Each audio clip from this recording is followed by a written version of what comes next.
আসসালামু আলাইকুম রহমতুল্লাহ। আজকের এই ভিডিওতে এমন একটি বরকতময় দোয়া শেয়ার করব যে দোয়াটি রাসূল সাল্লাল্লাহু আলাইহি ওয়াসাল্লামের আমলে পশু নিয়ন্ত্রণ করার জন্য আমল করা হতো।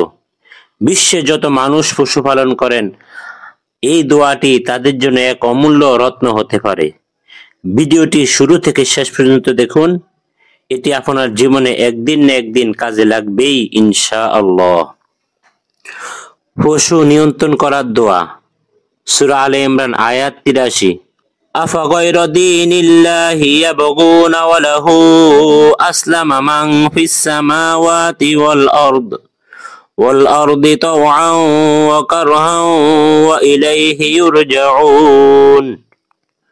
উপকারিতা: যদি বাহনের পশু ঘোড়া, ওট প্রভৃতি আরোহণের সময় দুষ্টামি করে, আরোহণ করতে না দেয়, তাহলে এই আয়াত 3 বার পড়ে পশুর কানে ফুঁক দিবেন, ইনশাআল্লাহ পশু নিয়ন্ত্রণে চলে আসবে।